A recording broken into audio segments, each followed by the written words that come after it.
Hello दोस्तों, आप सभी का स्वागत है हमारे यूट्यूब चैनल एसएससी कोचिंग पे।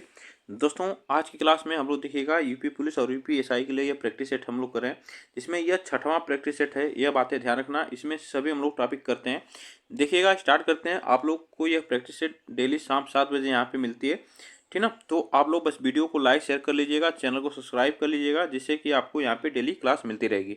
देखिएगा, आज का पहला प्रश्न स्टार्ट करते हैं। आज का पहला प्रश्न है कि कुल श्रेष्ठ में कौन सा समास है। आपसे प्रश्न पूछ लिया जाता है कि कुल श्रेष्ठ में कौन सा समास होता है। कर्मधारय समास है, द्विगु समास है, तत्पुरुष समास है, बहुब्रीहि समास है। तो कुल श्रेष्ठ में अगर पूछा जाए कि कौन सा समास है, अगर इसका समास विग्रह कर दिया जाए तो क्या बनता है। कुल, याद रखना, कुल में श्रेष्ठ, याद रखना, कुल में श्रेष्ठ। तो इसका समास विग्रह करने पर यह बनता है कुल में श्रेष्ठ। जो में है यह कारक चिन्ह है, ध्यान रखिएगा। यह कारक चिन्ह जब आएगा तो वहां पर ध्यान रखना है कि वहां पे तत्पुरुष समास होगा, ठीक ना। यहाँ पे तत्पुरुष समास हो जाएगा, यह बातें ध्यान रखना है। नेक्स्ट बताइएगा, दीर्घायु में समास बताएगा। दीर्घ आयु में समास आपसे पूछा है। कर्मधारय समास है, तत्पुरुष समास है, द्वंद्व समास है, द्विगु समास है। तो इसमें से बताइएगा कि दीर्घायु में समास कौन सा। अगर इसका आप समास विग्रह कर देते हैं, देखिएगा इसका बनता है दीर्घ दीर्घ एक मिनट, दीर्घ है जो आयु, ठीक ना, जो आयु। यह आप ध्यान रखना, जब ऐसे शब्द आए, ऐसे जब विग्रह करने पर बनता है। इसमें देखिएगा दीर्घ जो शब्द है, ठीक ना, दीर्घ मतलब बड़ा। यहाँ पे ध्यान रखना, इस यह विशेषण है। क्या है? विशेषण। तो यह ध्यान रखना, और यह विशेषण किसकी विशेषता बता रहा है? आयु की, ठीक ना। तो यह विशेष हो गया, ठीक ना, यह ध्यान रखना। यहाँ पे विशेष है, जब आपको ध्यान रखना विशेष और विशेषण की बात जब भी जहाँ पे हो तो वहाँ पे हमारा होता है कर्मधारय समास, ठीक ना। यहाँ पे समानता दिखाई जाती है जब भी आपको ऐसे समास, ऐसे शब्द मिलते हैं समास विग्रह करने के, तो यह आपको ध्यान रखना है कि यहाँ पे कर्मधारय समास होता है। नेक्स्ट चलते हैं आगे। देखिएगा यहाँ पे अली का पर्यायवाची बताएगा। अली का पर्यायवाची क्या होता है, या देखिएगा अली इस तरह लिखा जाता है या तो अली इस तरह लिख के आता है, ये भी ध्यान रखना। तो यहाँ पे दोनों सही होता है। इसमें से बताएगा किस, यह पर्यायवाची पूछा है। सखी होता है, सहेली होता है, भ्रमरी होता है, और ये सभी होता है। तो यह आपसे प्रश्न पूछ लिया जाता है। ध्यान रखना कि यहाँ पे अली का जो पर्यायवाची होता है यह सभी हो जाता है, ठीक ना। यहाँ पे सभी होता है, यह आपसे प्रश्न पूछा जाता है। नेक्स्ट बताइएगा, निम्नलिखित में से इंद्र का पर्यायवाची शब्द नहीं है। इंद्र का पर्यायवाची शब्द नहीं है। इसमें से पूछा है कि इंद्र का पर्यायवाची शब्द नहीं है। विष्णु, सुरेंद्र, देवेश और सुरेश, इसमें से इंद्र का पर्यायवाची शब्द पूछा, कौन सा नहीं है। तो यह आप ध्यान रखना कि यहाँ पे जो सुरेश है, सुरेंद्र है, देवेश है और सुरेश, यह सभी इंद्र के पर्यायवाची शब्द हैं। लेकिन जो विष्णु शब्द है, याद रखना, यह आपको ध्यान रखना, यह एक पर्यायवाची शब्द नहीं है।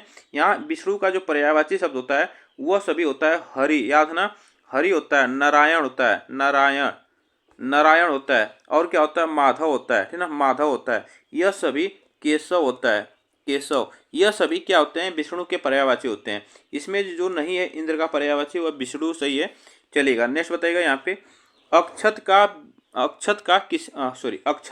किसका विपरीतार्थ शब्द है। अक्षत, इसमें से पूछा है किसका विपरीतार्थ शब्द है। इसमें से प्रश्न पूछा है, बताइएगा कौन सा ऑप्शन यहाँ पे से होगा। अक्षय, विक्षय और संरक्षित और शाश्वत, इसमें से प्रश्न पूछा है कि अक्षत का विपरीतार्थ शब्द बताइएगा कौन सा ऑप्शन यहाँ पे से होगा। अगर बात करते हैं अक्षत की, तो यहाँ पे देखिएगा इसका जो अर्थ होता है बिना टूटा हुआ, ठीक ना। क्या होता है इसका अर्थ? बिना टूटा हुआ। अगर इसका विपरीतार्थ की बात करते हैं तो यह बनता है विक्षत, ठीक ना। अक्षत का हो जाता है विक्षत। इसमें जो ऑप्शन से होगा यहाँ पे बी ऑप्शन सही होगा। नेक्स्ट देखिएगा यहाँ पे, निम्न में से किस शब्द का विलोम अगम है। बताइएगा किस शब्द का विलोम जो है अगम है। दुर्गम, सुगम, दुर्जय और अजय, इसमें से बताएगा इसमें से कौन सा अगम का विलोम शब्द है। यह प्रश्न आपसे पूछा जाता है। तो ध्यान रखना यहाँ पे कि जो अगम शब्द है इसका विलोम शब्द होता है सुगम, ठीक ना, सुगम होता है। नेक्स्ट चलते हैं आगे। देखिएगा, चलिएगा नेक्स्ट देखिएगा, नेक्स्ट क्वेश्चन 7th नंबर का क्वेश्चन, जिसके समान कोई दूसरा न हो वाक्यांश के लिए एक शब्द बताइए। जिसके समान कोई दूसरा न हो वाक्यांश के लिए एक शब्द बताइएगा। शक्तिशाली, प्रतिभाशाली, अद्वितीय और पराक्रमी। जिसके समान कोई दूसरा न हो वह क्या कहलाता है, ये आपसे प्रश्न पूछा है। शक्तिशाली का जो अर्थ होता है बलवान, या ना क्या होता है? बलवान, यह आपसे प्रश्न पूछा है। उसके बाद देखिएगा प्रतिभाशाली की बात करते हैं तो बुद्धिमान होता है, ठीक ना। क्या होता है, बुद्धिमान होता है, ये भी आप ध्यान रखना। पराक्रमी की बात करते हैं तो इसका होता है वीर, ठीक है ना, वीर होता है इसका। लेकिन यहाँ से जो हमारा ऑप्शन से होगा, यहाँ पे सी ऑप्शन से होगा, जिसके समान कोई दूसरा न हो वो अद्वितीय होता है। चलिएगा नेक्स्ट बताइएगा, यहाँ पे देखिएगा नेक्स्ट क्वेश्चन है, बरसात बिल्कुल न होना कहलाता है, अनवृष्टि कहलाता है, अल्पवृष्टि कहलाता है, अनासृष्टि कहलाता है, अनावृष्टि कहलाता है। तो बरसात बिल्कुल न होना उसको क्या कहा जाता है। देखिएगा अल्पवृष्टि की बात करते हैं तो यह बहुत कम बरसात होना, ठीक ना, क्या होता है, बहुत कम बरसात होना, बरसात बहुत कम बरसात होना, यह होता है बहुत कम बरसात होना। अगर पूछा यहाँ पे क्या है कि बरसात बिल्कुल न होना, तो यहाँ पे उसको कहा जाता है अनावृष्टि, क्या कहा जाता है, अनावृष्टि कहलाता है। तो यह आपसे प्रश्न पूछा जाता है, ये भी आपको ध्यान रखना है। नेक्स्ट बताइएगा यहाँ पे, तद्भव शब्द कागा का तत्सम रूप क्या है, बताइएगा। तद्भव जो शब्द है कागा और इसका तत्सम रूप क्या है, काक है, कौक है, कौवा है, काग है। इसमें से बताएगा कौन सा ऑप्शन यहाँ पे से होगा। देखिएगा कागा जो शब्द है यह तद्भव शब्द है, और यह किसका तद्भव है, तो ये भी ध्यान रखिएगा, कौवा का। और कौवा भी क्या हमारा तद्भव शब्द है, ये भी ध्यान रखना, यह तद्भव है, तद्भव शब्द है। हमसे पूछा क्या, तत्सम पूछा है, तो तत्सम इसका होता है काक, क्या होता है, तत्सम इसका काक होता है। नेक्स्ट देखिएगा यहाँ पे, निम्नलिखित में से कौन सा शब्द तत्सम है, निम्नलिखित में से कौन सा शब्द जो है तत्सम है, त्वरित है, हाथी है, आलस है, खप्पर है। इसमें से बताएगा, इसमें से तत्सम शब्द पूछा है, कौन सा सही होगा, ये भी आपसे पूछा जाता है एग्जाम में, तो ये आपको बताना है। देखिएगा तत्सम शब्द की बात करते हैं तो हाथी जो शब्द है यहाँ पे तद्भव शब्द है, ठीक ना, यह आपको ध्यान रखना। इसका तत्सम होता है हस्ती होता है, क्या होता है, हस्ती होता है, यह आपसे प्रश्न पूछा जाता है, हस्ती होता है। आलस ये भी हमारा तद्भव शब्द है, इसका जो तत्सम बनता है यह आलस से बनता है, क्या बनता है, आलस से बनता है। खप्पर की बात करते हैं तो इसका जो तत्सम बनता है यह खरपर बनता है, ठीक ना, खरपर यह बनता है। जो हमारा यहाँ पे तत्सम शब्द है यह त्वरित है, ऑप्शन यहाँ पे ए से हुआ। नेक्स्ट देखिएगा, हीय तद्भव शब्द का तत्सम रूप बताइएगा। हीय तद्भव शब्द का तत्सम रूप आपसे पूछा है, हृदय होगा, प्रिय होगा, हिम होगा, हस्ती होगा। तो यह आप बताइएगा इसमें से तत्सम शब्द कौन सा, ऑप्शन यहाँ पे से होगा तत्सम शब्द। तत्सम शब्द की बात करते हैं तो हीय का जो तत्सम होता है वह हृदय होता है, क्या होता है, हृदय, हृदय होता है। हस्ती अभी हम बताएं इसका, यह हमारा तत्सम शब्द है, ये हाथी का जो है तत्सम शब्द है। आगे चलते हैं, देखिएगा निम्नलिखित में से कौन सा शब्द देशज है, कौन सा शब्द जो है देशज शब्द है, यह आपसे प्रश्न पूछा है। अग्नि है, क्रोध है, पाठशाला है, कबड्डी है। देशज जो अपने बोलचाल की भाषा में बोली जाती है तो उसको हम क्या कहते हैं, देशज शब्द जो कहा जाता है। इसमें से पूछा है कि देशज शब्द की बात करते हैं। देखिएगा अगर बात करते हैं अग्नि जो शब्द है, इसको ध्यान रखना, अग्नि ये तत्सम शब्द है, ठीक ना, तत्सम शब्द है और इसका तद्भव होता है आग, क्या होता है, आग होता है। क्रोध की बात करते हैं तो यह जो क्रोध शब्द है यह भाववाचक संज्ञा है, जो कि यह तद्भव शब्द है, ठीक ना, यह क्या है, तद्भव, तद्भव यह शब्द है, ये भी ध्यान रखना। पाठशाला की बात करते हैं तो पाठशाला जो है यह आपसे प्रश्न पूछा है तो यह ध्यान रखना, यह यौगिक और तत्सम शब्द है, यौगिक और तत्सम शब्द है, यह आपसे प्रश्न पूछा है। लेकिन हमसे देशज पूछा है तो देशज जो शब्द है यह कबड्डी शब्द है, यह आपको ध्यान रखना है। चलिएगा नेक्स्ट बताइएगा, अत्याधुनिक शब्द में कौन सा उपसर्ग है, अत्याधुनिक शब्द में अ है, अति है, अप है, अव है। अत्याधिक शब्द में कौन सा उपसर्ग है, इसमें से बताएगा। उपसर्ग आपसे पूछा है तो इसका ध्यान रखना, इसमें जो अति हमारा उपसर्ग लगा है, ठीक ना, अत्यधिक में हमारा अति उपसर्ग लगा है, इतनी बातें ध्यान रखना। नेक्स्ट देखिएगा यहाँ पे, उंगलियों पर नाचना मुहावरे का सही अर्थ क्या होगा, बताइएगा। उंगलियों पर नाचना मुहावरे का सही अर्थ आपसे पूछा है। संकेत करके नृत्य कराना, इच्छा के अनुसार कार्य कराना, संकेतों से नृत्य सिखाना और व्यर्थ परेशान करना। इसमें से पूछा है कि उंगलियों पर नाचाना मुहावरे का सही अर्थ आपसे पूछा है, तो यह आप ध्यान रखना, यह होता है इच्छाओं के अनुसार कार्य करना, इच्छाओं के अनुसार कार्य करना, यह आपसे प्रश्न पूछा है। नेक्स्ट देखिएगा यहाँ पे, कठिन परिश्रम करने वाला के लिए कौन सा मुहावरा प्रयुक्त होता है, कठिन परिश्रम करने वाला के लिए कौन सा मुहावरा प्रयुक्त होता है। बंधुआ मजदूर, कोल्हू का बैल, अल्लाह की गाय और धोबी का गधा। इसमें से बताएगा कठिन परिश्रम करने वाला के लिए कौन सा मुहावरा सही है, इसमें से आपसे पूछ लिया जाता है। ध्यान रखना, यह कहा जाता है कोल्हू का बैल, ठीक ना, जो कठिन परिश्रम करने वाला कोल्हू का बैल, ऑप्शन यहाँ पे से होगा। नेक्स्ट देखिएगा, चिकना चिकना घड़ा होना मुहावरे का किस अर्थ में प्रयोग किया जाता है। चिकना घड़ा होना, सुंदर होना, बदसूरत होना, किसी बात का प्रभाव न होना, जो बहुत संवेदनशील हो। तो यह आपसे प्रश्न पूछा है कि चिकना घड़ा होना मुहावरे का अर्थ आपसे पूछा है। तो इसका आप ध्यान रखना, इसका जो अर्थ होता है किसी बात का प्रभाव ना पड़ना, ठीक ना। चिकना घड़ा होना का मतलब कि किसी बात का प्रभाव नहीं पड़ना, यह हमारा ऑप्शन यहाँ पे से होगा। नेक्स्ट देखिएगा, यहाँ पे सही वर्तनी वाला रूप बताइएगा। सही वर्तनी वाला रूप क्या होगा, अनभिज्ञ होगा, अनाभिज्ञ होगा, अनभिज्ञ होगा, अनभिज्ञ। इसमें से पूछा है कि सही वर्तनी कौन सी है, तो यह आपसे प्रश्न पूछा है। आप ध्यान रखना, अनभिज्ञ जो शब्द है यह आपसे पूछा है, तो अनभिज्ञ यह वाला शब्द हमारा सही होता है, जो कि इसका अर्थ होता है जो जानता न हो, जो जानता न हो, ठीक ना, जो जानता न हो, यह अनभिज्ञ शब्द है, यह हमारा सही है। नेक्स्ट देखिएगा, यहाँ पे निम्नलिखित में से सही वर्तनी वाला शब्द छाटिए। निम्नलिखित में से सही वर्तनी वाला शब्द छाटना है। विलक्षण, विक्षण और विलक्षण और विलोक्षण। इसमें से प्रश्न पूछा है कि सही वर्तनी वाला शब्द आपको बताना है, इसमें से कौन सा ऑप्शन से होगा। अगर बात करते हैं, इसमें जो सही वर्तनी वाला जो शब्द है वो हमारा विलक्षण होता है, ठीक ना, विलक्षण। इसका जो अर्थ होता है अद्भुत, क्या होता है, अद्भुत होता है, अद्भुत, यह होता है अद्भुत, क्या होता है, अद्भुत या अनोखा, ठीक ना, यह होता है, यह आपसे प्रश्न पूछा जाता है। नेक्स्ट देखिएगा, यहाँ पे नेक्स्ट क्वेश्चन है, किसी मध्यकालीन संत ने बीजक की रचना की है। तो किस मध्यकालीन संत ने बीजक की रचना की है। कबीर ने, सूर ने, तुलसीदास ने, जायसी ने। यह आपसे प्रश्न पूछा है कि किसने बीजक की रचना की है, तो यह आपसे प्रश्न पूछा जाता है। देखिए, अगर बीजक की बात करते हैं तो यह कबीर दास की रचना है, ठीक ना, कबीर दास की रचना है। और बीजक को ध्यान रखना कि बीजक के 3 भाग हैं, ठीक ना, बीजक के 3 भाग हैं, ये भी ध्यान रखना, बीजक के 3 भाग हैं। तो बीजक के यहाँ पे 3 भाग होते हैं, वो कौन कौन होते हैं वो भी ध्यान रखिएगा। पहला होता है रामायणी, ठीक ना, पहला क्या है, रामायणी है। दूसरा क्या है, आप ध्यान रखना, शबद होता है, रामायणी शबद। और यहाँ पे साखी, ठीक ना, सखी तीसरा होता है, ये भी आपसे पूछा जाता है। यह 3 भाग इसके हैं बीजक के, यह आपसे प्रश्न पूछ लिया जाता है। नेक्स्ट बताइएगा, यहाँ पे विनय पत्रिका किसकी प्रसिद्ध कृति है। विनय पत्रिका किसकी प्रसिद्ध कृति है, यह आपसे प्रश्न पूछा है। सूरदास की, तुलसीदास की, जायसी की, मंझन की। तो यह विनय पत्रिका की बात करते हैं, तो यह जो है आप ध्यान रखना, यह तुलसीदास की है। किसकी है, तुलसीदास की।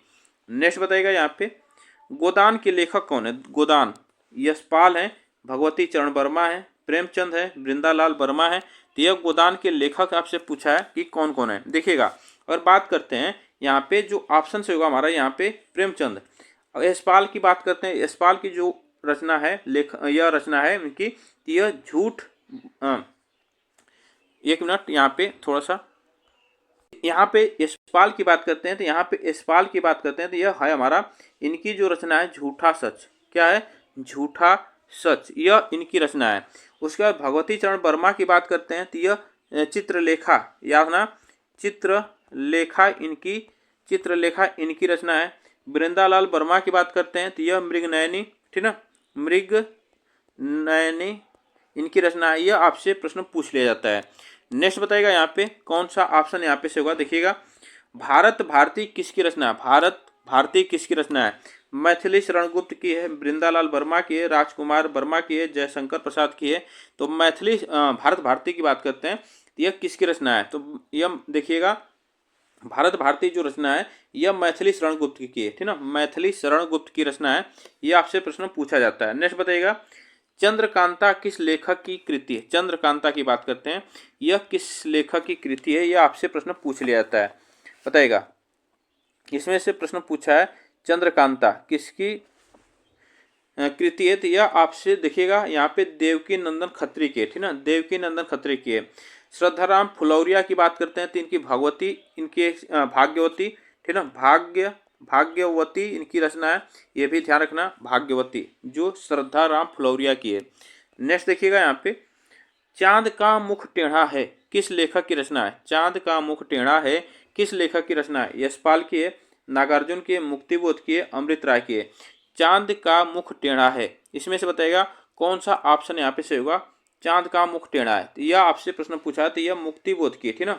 किसकी रचना है? तो यह आप ध्यान रखना मुक्तिबोध की रचना है, चांद का मुख टेढ़ा।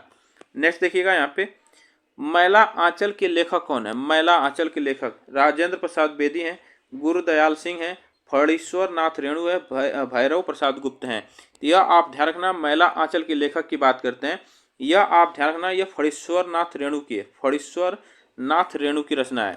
नेक्स्ट देखिएगा यहाँ पे, गुनाहों का देवता के लेखक बताइएगा, गुनाहों का देवता के लेखक, गुनाहों के देवता के लेखक की बात करते हैं, विजय तेंदुलकर, धर्मवीर भारती, भगवती चरण वर्मा, विष्णु प्रभाकर। तो ये गुनाहों के देवता की बात करते हैं, तो यह जो रचना है धर्मवीर भारती की है, ठीक ना, धर्मवीर भारती की है। यह आपसे प्रश्न पूछा जाता है। एक एक करके यहाँ पे थोड़ा सा देखिएगा, विजय तेंदुलकर की बात करते हैं, तो इनकी कुछ रचना है जो कि घासीराम कोतवाल, ठीक ना, घासीराम कोतवाल इनकी रचना है। सखाराम बाइंडर, सखाराम याद ना, सखाराम बाइंडर, बाइंडर जो है इनकी रचना है, किसकी? विजय तेंदुलकर की। उसके बाद भगवती वर्मा की बात करते हैं, तो यह भगवती वर्मा की जो रचना है यह भूले बिसरे चित्र, याद ना कौन सी है? भूले बिसरे चित्र, भूले बिसरे चित्र इनकी रचना है।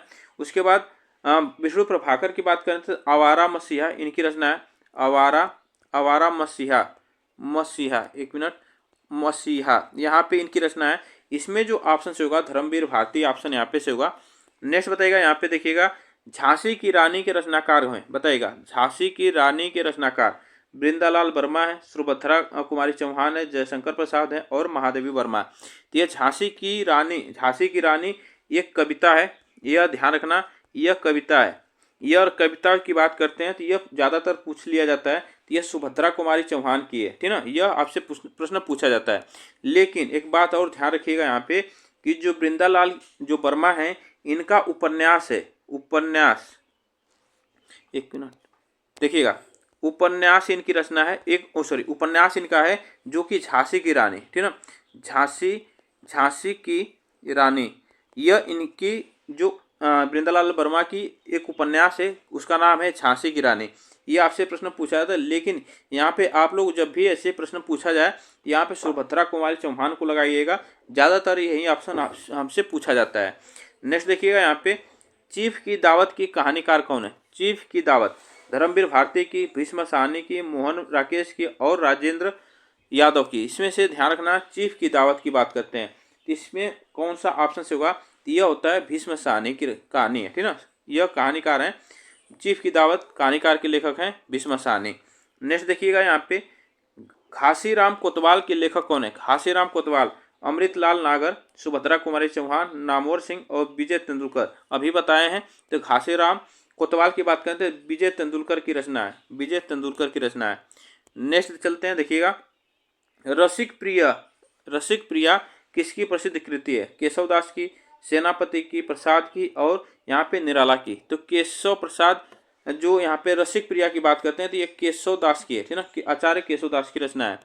नेक्स्ट चलते हैं आगे, देखिएगा यहाँ पे, मानस के हंस के रचनाकार कौन है? मानस के हंस के रचनाकार अमृत राय, अमृतलाल नागर, महादेवी वर्मा, दिनकर।